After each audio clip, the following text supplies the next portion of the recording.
very excited to say that I am joined by the one and only Bambie Thug. How are you doing? I'm doing well. Thank you very much. How are you? I'm good, thank you. You know, as we're filming this, it's Blue Monday today. It's meant to be the most depressing day of the year, but Is gets it? you, so I'm feeling good. I refuse that. I'm not Yeah. being blue today. I'm deciding no blues for me. Thanks very much. So for anyone that hasn't listened to your music before, how would you describe your sound?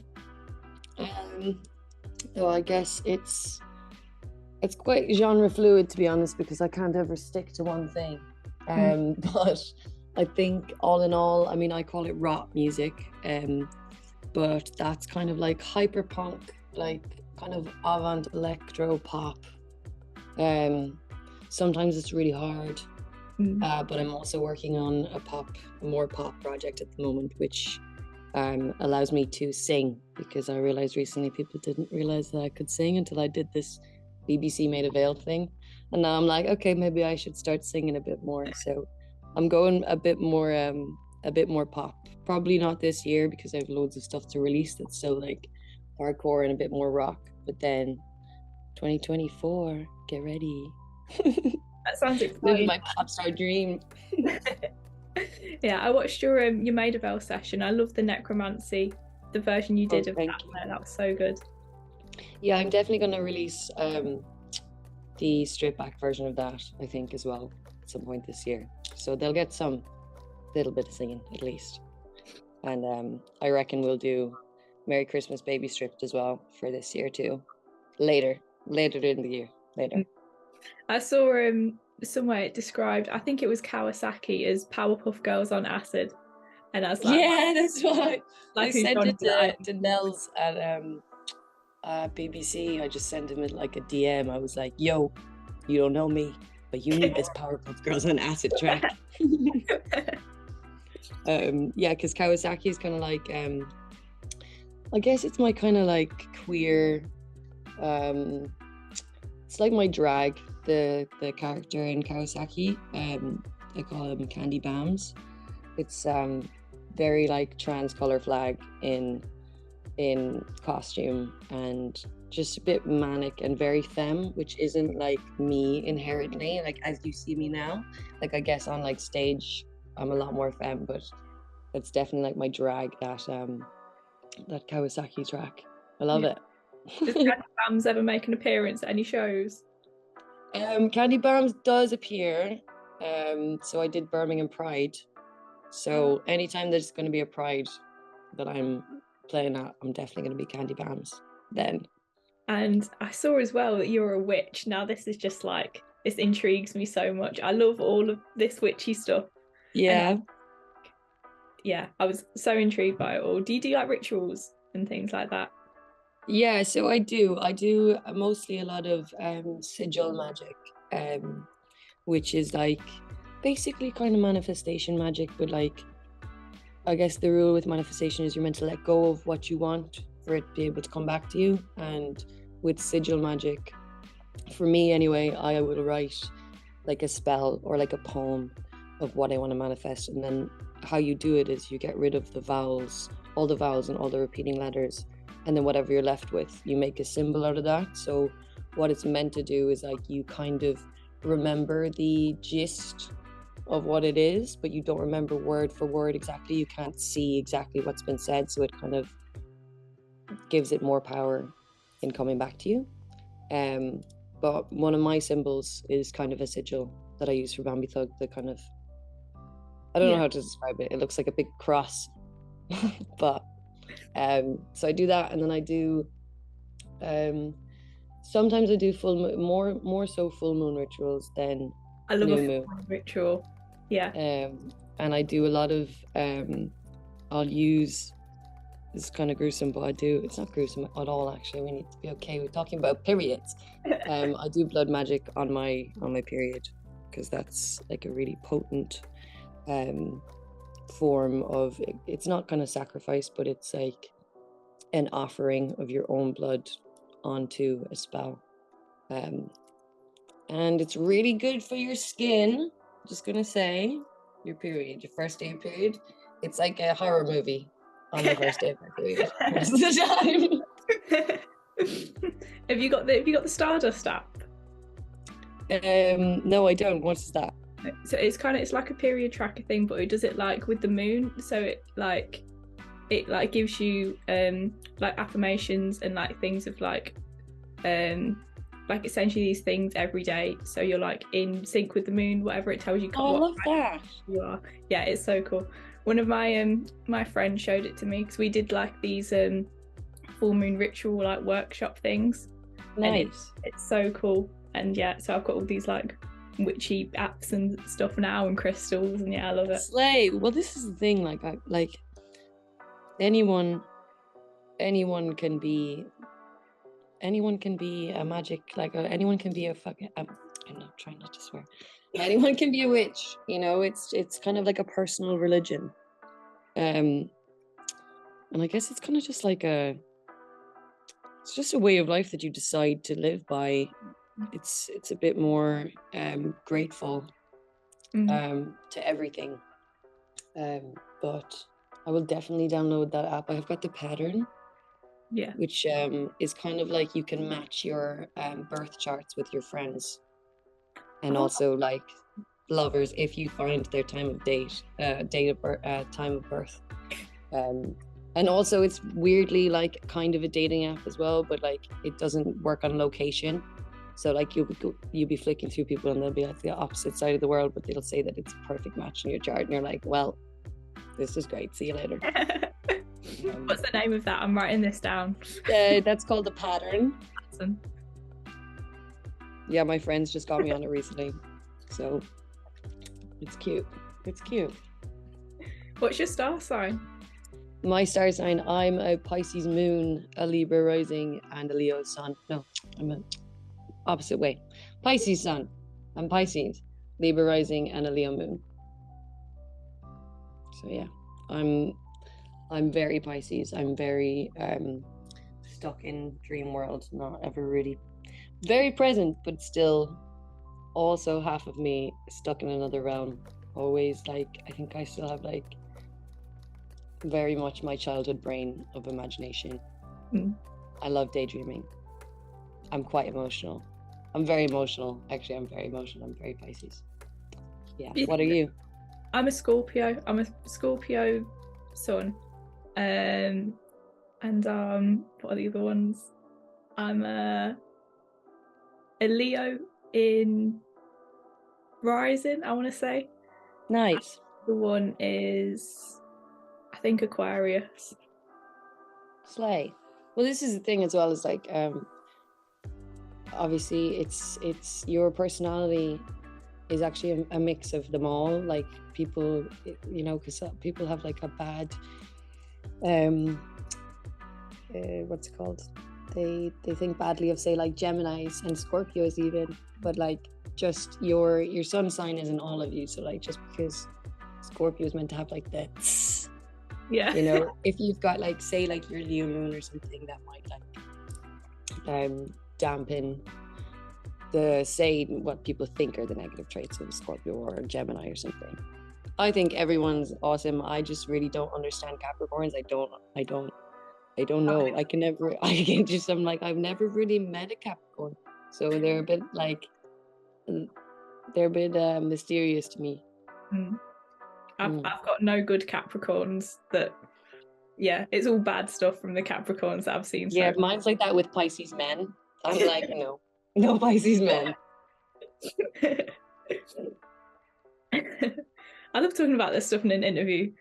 Sometimes I throw the sun sign question in just like as a quick fire thing, and they're like, oh, this again. But I'm like, no, tells me everything. No, we will discuss this. Yeah.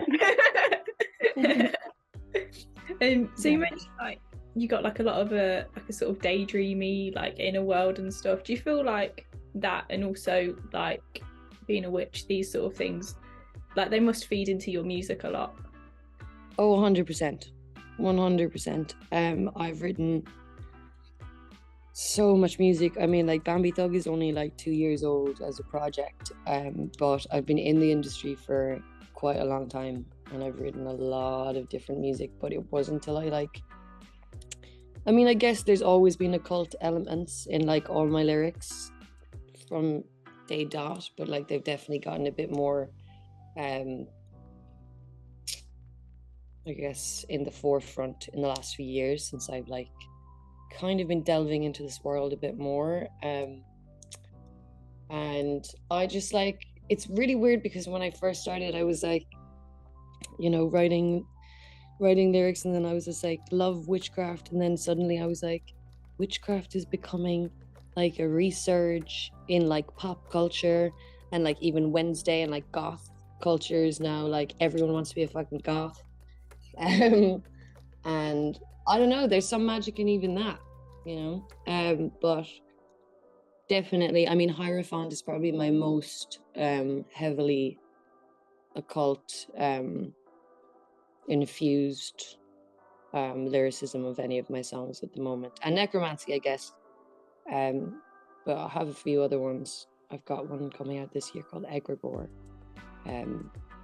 which is kind of a self-help, very sad but you can dance to song, which features a lot of occult language and a spell that I made myself,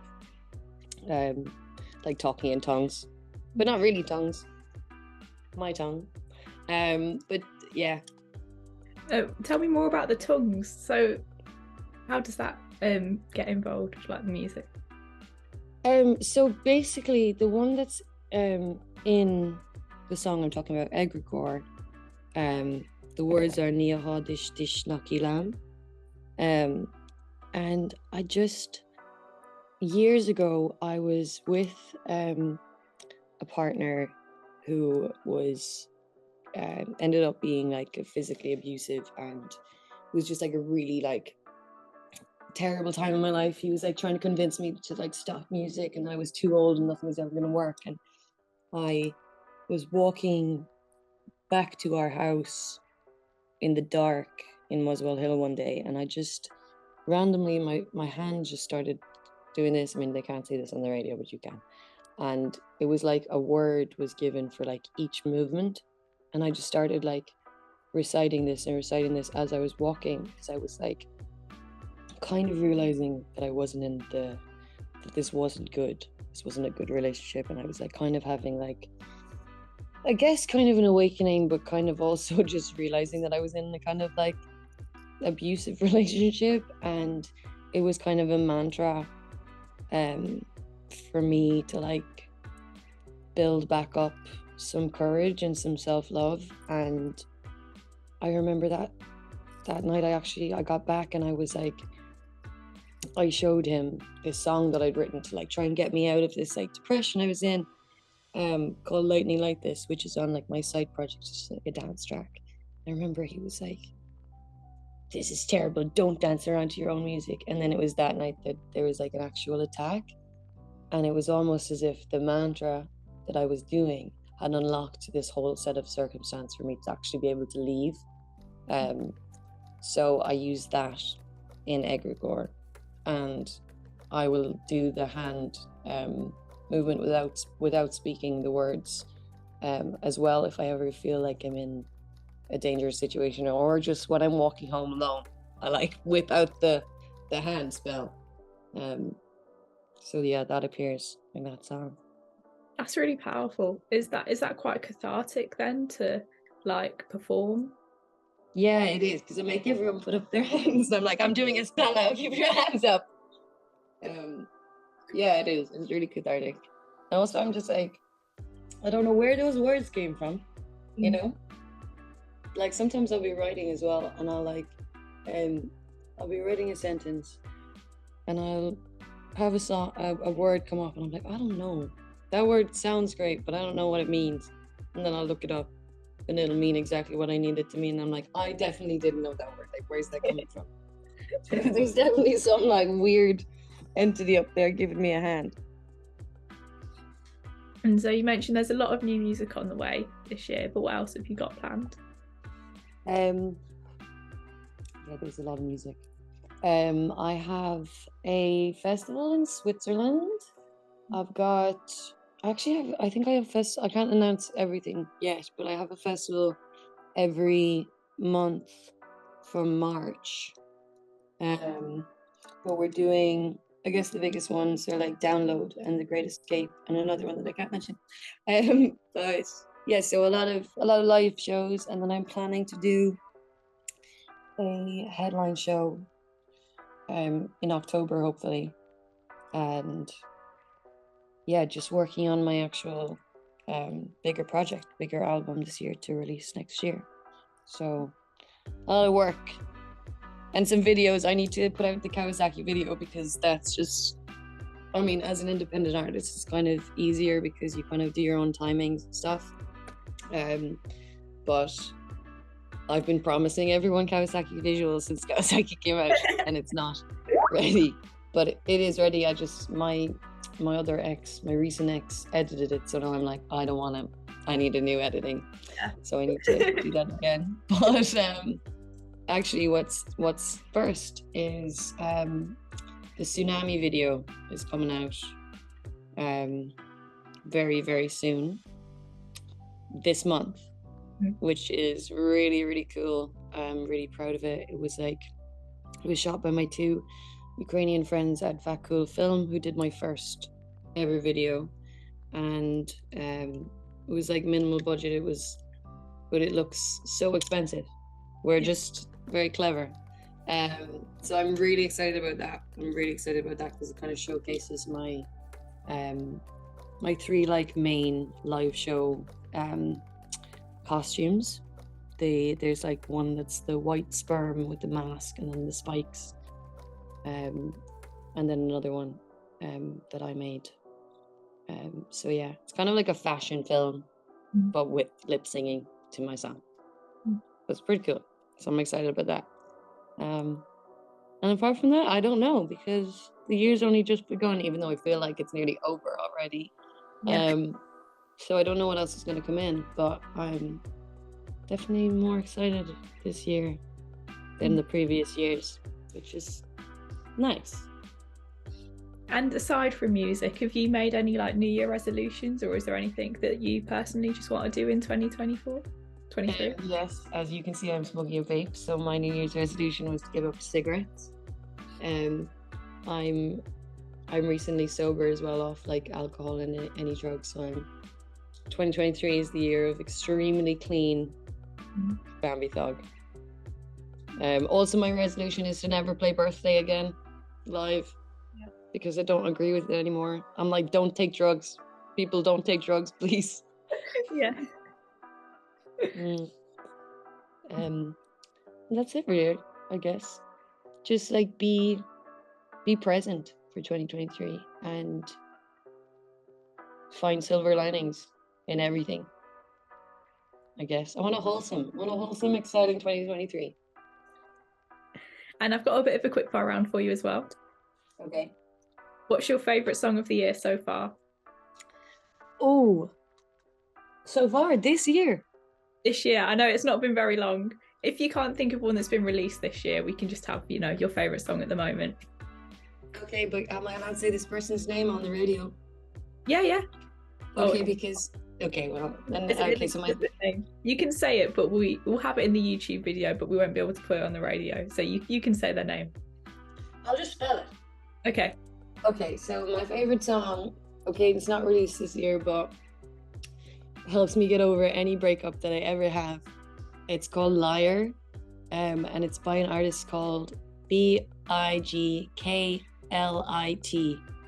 She Who Must Not Be Named, on radio. Slay. Love that song.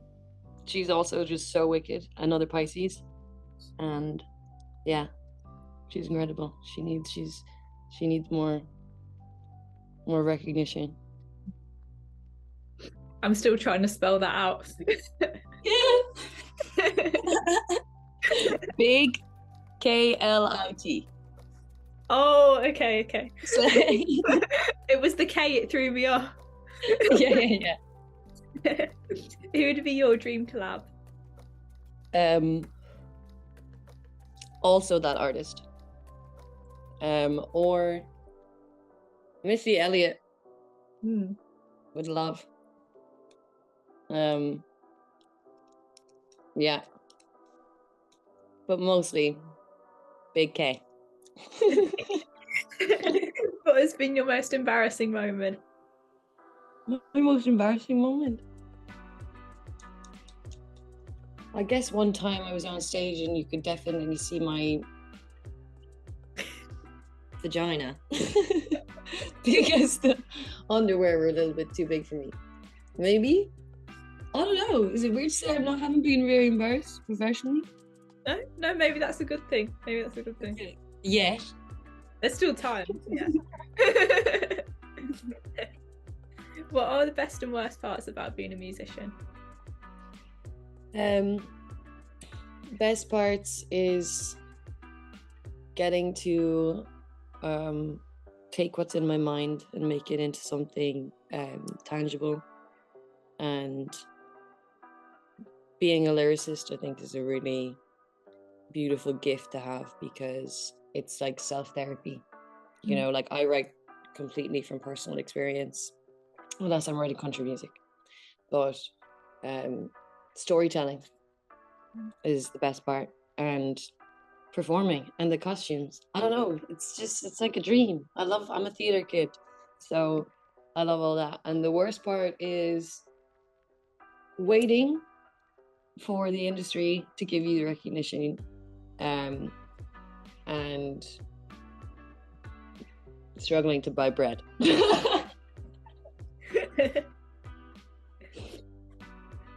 Was there ever a different career path you were going to take if it wasn't music, or has it always been this? No, I actually started off as a dancer. I started off as a ballerina. I really wanted to do that, and then I broke my arm, so I had to kind of put that aside as the major thing. So I basically came over to London on a dance scholarship, and then I had switched to kind of more all-rounded musical theatre. I also wanted to be an actor, which I still want to be, so I'm allowing myself to change career paths maybe later in life. But I also, as a kid, always wanted to be a marine biologist because I wanted to talk to the dolphins. But yeah, no, dance was definitely my main thing. I wanted to be a dancer. And I still love dancing, and I still incorporate it, and I will incorporate it so much more when I get to do my pop stuff. Can't wait. So yeah. Those. Do you think maybe could be Bambie Thug strictly 2023?